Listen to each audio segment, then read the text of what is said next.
The Adventures of Tom Sawyer by Mark Twain. Chapter 9. Tragedy in the Graveyard. At 9:30 that night, Tom and Sid were sent to bed as usual. They said their prayers, and Sid was soon asleep. Tom lay awake and waited in restless impatience. When it seemed to him that it must be nearly daylight, he heard the clock strike 10. This was despair. He would have tossed and fidgeted as his nerves demanded, but he was afraid he might wake Sid, so he lay still and stared up into the dark. Everything was dismally still. By and by, out of the stillness, little, scarcely perceptible noises began to emphasize themselves. The ticking of the clock began to bring itself into notice. Old beams began to crack mysteriously. The stairs creaked faintly. Evidently spirits were abroad. A measured, muffled snore issued from Aunt Polly's chamber, and now the tiresome chirping of a cricket that no human ingenuity could locate began. Next, the ghastly ticking of a death-watch in the wall at the bed's head made Tom shudder. It meant that somebody's days were numbered. Then the howl of a far-off dog rose on the night air and was answered by a fainter howl from a remoter distance. Tom was in an agony. At last he was satisfied that time had ceased and eternity begun. He began to doze in spite of himself. The clock chimed 11, but he did not hear it. And then there came, mingling with his half-formed dreams, a most melancholy caterwauling. The raising of a neighboring window disturbed him. A cry of "Scat, you devil!" and the crash of an empty bottle against the back of his aunt's woodshed brought him wide awake, and a single minute later he was dressed and out of the window and creeping along the roof of the L on all fours. He meowed with caution once or twice as he went, then jumped to the roof of the woodshed and thence to the ground. Huckleberry Finn was there, with his dead cat. The boys moved off and disappeared in the gloom. At the end of half an hour they were wading through the tall grass of the graveyard. It was a graveyard of the old-fashioned Western kind. It was on a hill, about a mile and a half from the village. It had a crazy board fence around it, which leaned inward in places, and outward the rest of the time, but stood upright nowhere. Grass and weeds grew rank over the whole cemetery. All the old graves were sunken in. There was not a tombstone on the place. Round-topped, worm-eaten boards staggered over the graves, leaning for support, and finding none. "Sacred to the memory of so-and-so" had been painted on them once, but it could no longer have been read on the most of them now, even if there had been light. A faint wind moaned through the trees, and Tom feared it might be the spirits of the dead complaining of being disturbed. The boys talked little, and only under their breath, for the time and the place and the pervading solemnity and silence oppressed their spirits. They found the sharp new heap they were seeking, and ensconced themselves within the protection of 3 great elms that grew in a bunch within a few feet of the grave. Then they waited in silence for what seemed a long time.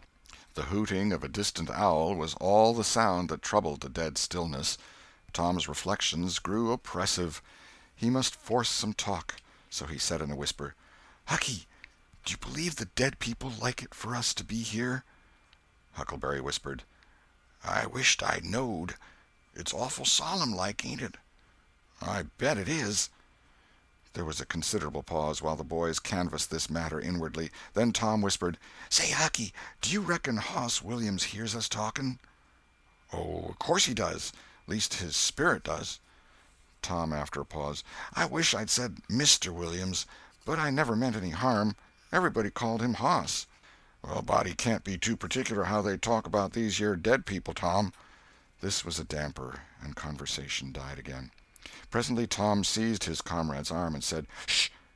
"What is it, Tom?" And the two clung together with beating hearts. "Shh! There 'tis again. Didn't you hear it?" "There! Now you hear it." "Lord, Tom, they're coming. They're coming, sure. What'll we do?" "I don't know. Think they'll see us?" "Oh, Tom, they can see in the dark, same as cats. I wisht I hadn't come." "Oh, don't be feared. I don't believe they'll bother us. We ain't doing any harm. If we keep perfectly still, maybe they won't notice us at all." "I'll try to, Tom, but Lord, I'm all a shiver. Listen." The boys bent their heads together and scarcely breathed. A muffled sound of voices floated up from the far end of the graveyard. "Look! See, there!" whispered Tom. "What is it?" "It's devil fire. Oh, Tom, this is awful." Some vague figures approached through the gloom, swinging an old-fashioned tin lantern that freckled the ground with innumerable little spangles of light. Presently Huckleberry whispered with a shudder, "It's the devil, sure enough. 3 of them. Lordy, Tom, we're goners. Can you pray?" "I'll try, but don't you be afeard. They ain't going to hurt us. Now I lay me down to sleep, Shh! What is it, Huck?" "They're humans. One of 'em is, anyway. One of 'em's old Muff Potter's voice." "No, 'tain't so, is it?" "I bet I know it. Don't you stir nor budge. He ain't sharp enough to notice us. Drunk the same as usual, likely. Blamed old Rip." "All right, I'll keep still. Now they're stuck. Can't find it. Here they come again. Now they're hot. Cold again. Hot again. Red hot. They're pointed right this time. Say, Huck, I know another of them voices. It's Injun Joe." "That's so, that murdering half-breed. I'd druther they was devils a dern sight. What can they be up to?" The whisper died wholly out now, for the 3 men had reached the grave and stood within a few feet of the boys' hiding-place. "Here 'tis," said the third voice, and the owner of it held up the lantern and revealed the face of young Dr. Robinson. Potter and Injun Joe were carrying a hand-barrow with a rope and a couple of shovels on it. They cast down their load and began to open the grave. The doctor put the lantern at the head of the grave and came and sat with his back against one of the elm trees. He was so close the boys could have touched him. "Hurry, men," he said in a low voice. "The moon might come out at any moment." They growled a response and went on digging. For some time there was no noise but the grating sound of the spades discharging their freight of mold and gravel. It was very monotonous. Finally a spade struck upon the coffin with a dull woody accent, and within another minute or two the men had hoisted it out of the ground. They pried off the lid with their shovels, got out the body, and dumped it rudely on the ground. The moon drifted from behind the clouds and exposed the pallid face. The barrow was got ready and the corpse placed on it, covered with a blanket, and bound to its place with a rope. Potter took out a large spring knife and cut off the dangling end of the rope, and then said, "Now the cussed thing's ready, Sawbones, and you'll just out with another 5, or here she stays." "That's the talk," said Injun Joe. "Look here, what does this mean?" said the doctor. "You required your pay in advance, and I've paid you." "Yes, and you've done more than that," said Injun Joe, approaching the doctor, who was now standing. 5 years ago you drove me away from your father's kitchen one night when I come to ask for something to eat, and you said I warn't there for any good, and when I swore I'd get even with you if it took 100 years, your father had me jailed for a vagrant. Did you think I'd forget? The Injun blood ain't in me for nothing, and now I've got you, and you got to settle, you know." He was threatening the doctor, with his fist in his face by this time. The doctor struck out suddenly and stretched the ruffian on the ground. Potter dropped his knife and exclaimed, "Here, now, don't you hit my pard!" And the next moment he was grappled with the doctor, and the two were struggling with might and main, trampling the grass and tearing the ground with their heels. Injun Joe sprang to his feet, his eyes flaming with passion, snatched up Potter's knife, and went creeping, cat-like and snooping, round and round about the combatants, seeking an opportunity. All at once the doctor flung himself free, seized the heavy headboard of William's grave, and felled Potter to the earth with it, and in the same instant the half-breed saw his chance and drove the knife to the hilt in the young man's breast. He reeled and fell partly upon Potter, flooding him with his blood, and in the same moment the clouds blotted out the dreadful spectacle and the 2 frightened boys went speeding away in the dark. Presently, when the moon emerged again, Injun Joe was standing over the 2 forms, contemplating them. The doctor murmured inarticulately, gave a long gasp or two, and was still. The half-breed muttered, "That score is settled, damn you!" Then he robbed the body, after which he put the fatal knife in Potter's open right hand and sat down on the dismantled coffin. 3, 4, 5 minutes passed, and then Potter began to stir and moan. His hand closed upon the knife. He raised it, glanced at it, and let it fall with a shudder. Then he sat up, pushing the body from him, and gazed at it, and then around him confusedly. His eyes met Joe's. "Lord, how is this, Joe?" he said. "It's a dirty business," said Joe, without moving. "What did you do it for?" I never done it." "Look here, that kind of talk won't wash." Potter trembled and grew white. "I thought I'd got sober. I'd no business to drink tonight, but it's in my head yet, worse'n when we started here. I'm all in a muddle, can't recollect anything of it hardly. Tell me, Joe, honest now, old feller, did I do it?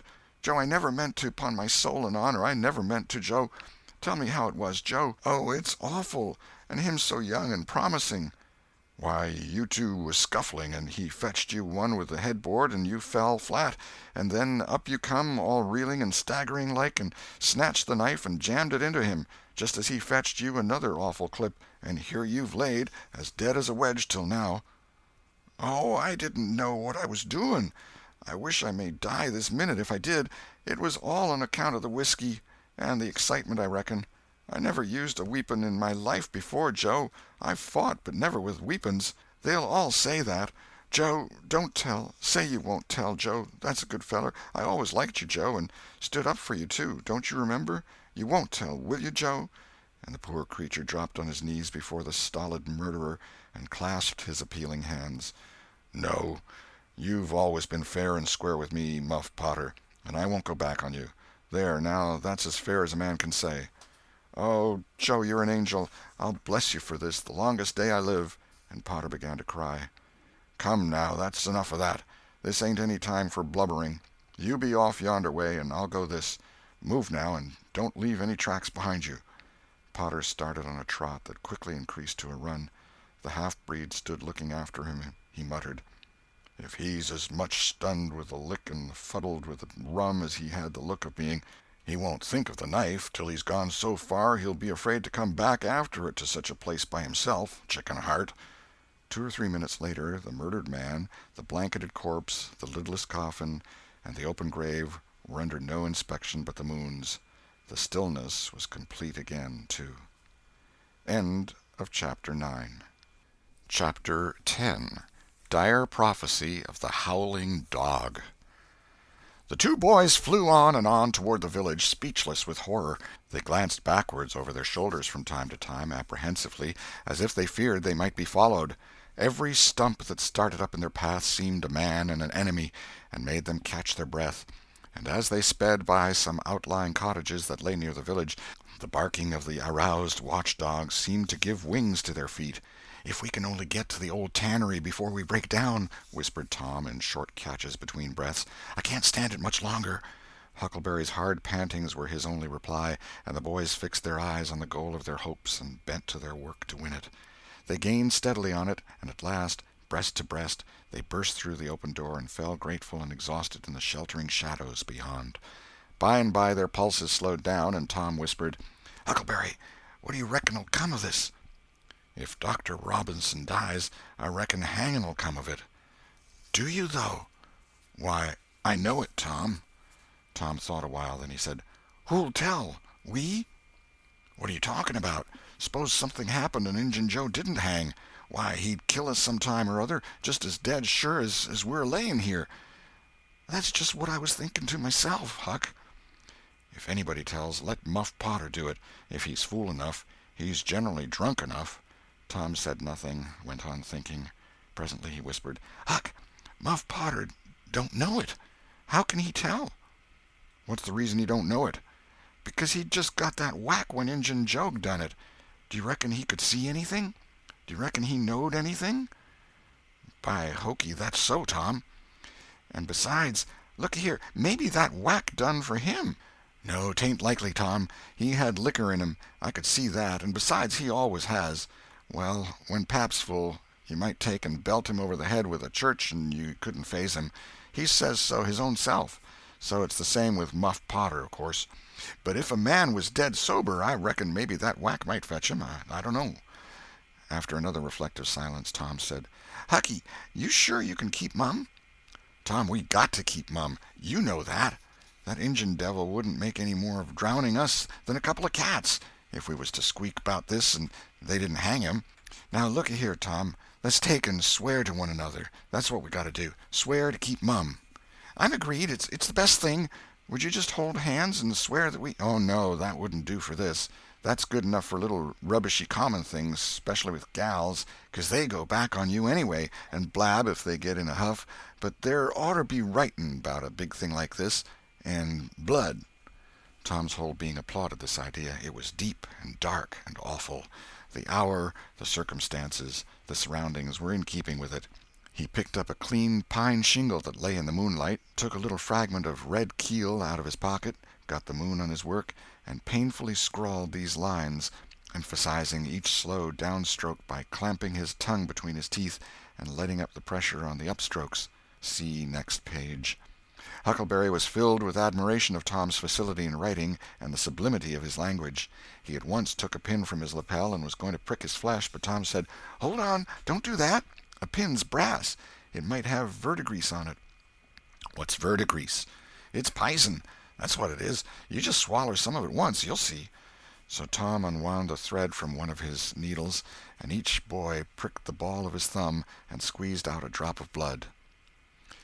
"Huck Finn and Tom Sawyer swears they will keep mum about this, and they wish they may drop down dead in their tracks if they ever tell, and rot." In time, after many squeezes, Tom managed to sign his initials, using the ball of his little finger for a pen. Then he showed Huckleberry how to make an H and an F, and the oath was complete. They buried the shingle close to the wall, with some dismal ceremonies and incantations, and the fetters that bound their tongues were considered to be locked and the key thrown away. A figure crept stealthily through a break in the other end of the ruined building now, but they did not notice it. "Tom," whispered Huckleberry, "does this keep us from ever telling always?" "Of course it does. It don't make any difference what happens. We got to keep mum. We drop down dead. Don't you know that?" "Yes, I reckon that's so." They continued to whisper for some little time. Presently a dog set up a long, lugubrious howl just outside, within 10 feet of them. The boys clasped each other suddenly in an agony of fright. "Which of us does he mean?" gasped Huckleberry. "I don't know. Peep through the crack, quick." "No, you, Tom." I can't do it, Huck." "Please, Tom. There 'tis again." "Oh, Lordy, I'm thankful," whispered Tom. "I know his voice. It's Bull Harbison." Note: if Mr. Harbison had owned a slave named Bull, Tom would have spoken of him as Harbison's Bull, but a son or a dog of that name was Bull Harbison. "Oh, that's good. I tell you, Tom, I was scared to death, and I'd have bet anything it was a stray dog." The dog howled again. The boy's heart sank once more. "Oh, my, that ain't no Bull Harbison," whispered Huckleberry. "Do, Tom." Tom, quaking with fear, yielded and put his eye to the crack. His whisper was hardly audible when he said, "Oh, Huck, it's a stray dog." "Quick, Tom, quick. Who does he mean?" "Huck, he must mean us both. We're right together." "Oh, Tom, I reckon we're goners. I reckon there ain't no mistake 'bout where I'll go to. I been so wicked. Dag fetch it, this comes of playing hooky and doing everything a feller's told not to do. I might have been good like Sid if I'd have tried, but no, I wouldn't, of course. But if ever I get off of this time, I lay I'll just waller in Sunday schools."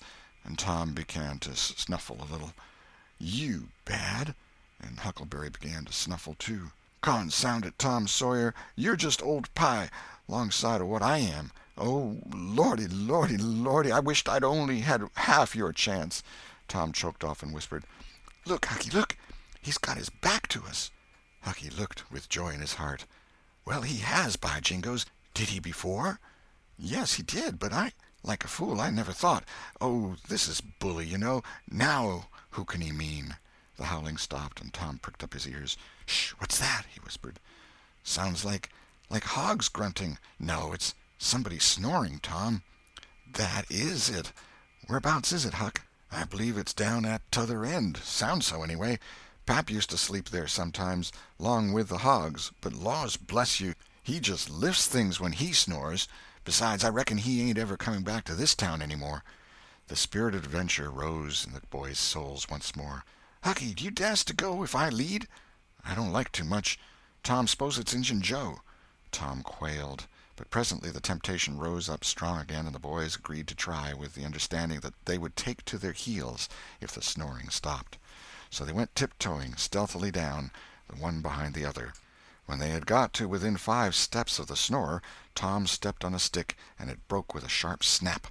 The man moaned, writhed a little, and his face came into the moonlight. It was Muff Potter. The boys' hearts had stood still, and their hopes too, when the man moved, but their fears passed away now. They tiptoed out, through the broken weatherboarding, and stopped at a little distance to exchange a parting word. That long, lugubrious howl rose on the night air again. They turned and saw the strange dog standing within a few feet of where Potter was lying, and facing Potter, with his nose pointing heavenward. "Oh, Jiminy, it's him!" exclaimed both boys in a breath.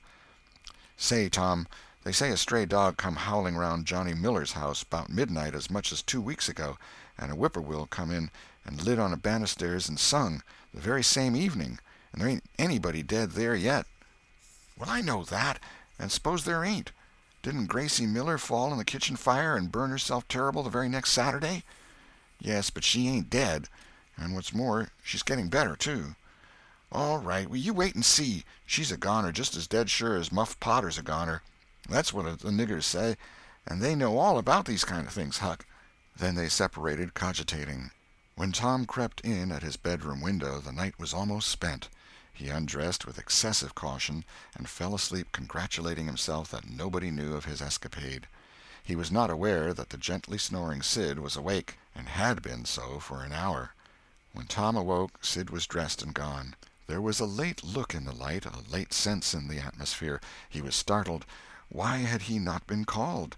Persecuted till he was up, as usual. The thought filled him with bodings. Within 5 minutes he was dressed and downstairs, feeling sore and drowsy. The family were still at table, but they had finished breakfast. There was no voice of rebuke, but there were averted eyes. There was a silence and an air of solemnity that struck a chill to the culprit's heart. He sat down and tried to seem gay, but it was uphill work. It roused no smile, no response, and he lapsed into silence and let his heart sink down to the depths. After breakfast his aunt took him aside, and Tom was almost brightened in the hope that he was going to be flogged, but it was not so. His aunt wept over him and asked him how he could go and break her old heart so, and finally told him to go on and ruin himself and bring her gray hairs with sorrow to the grave, for it was no use for her to try any more. This was worse than 1,000 whippings, and Tom's heart was sorer now than his body. He cried, he pleaded for forgiveness, promised to reform over and over again, and then received his dismissal, feeling that he had won but an imperfect forgiveness and established but a feeble confidence. He left the presence too miserable to even feel revengeful toward Sid, and so the latter's prompt retreat through the back gateway was unnecessary. He moped to school gloomy and sad, and took his flogging, along with Joe Harper, for playing hooky the day before, with the air of one whose heart was busy with heavier woes and wholly dead to trifles. Then he betook himself to his seat, rested his elbows on his desk and his jaws in his hands, and stared at the wall with the stony stare of suffering that has reached the limit and can no further go. His elbow was pressing against some hard substance. After a long time he slowly and sadly changed his position and took up this object with a sigh. It was in a paper. He unrolled it. A long, lingering, colossal sigh followed, and his heart broke. It was his brass andiron knob. This final feather broke the camel's back. End of chapter 10.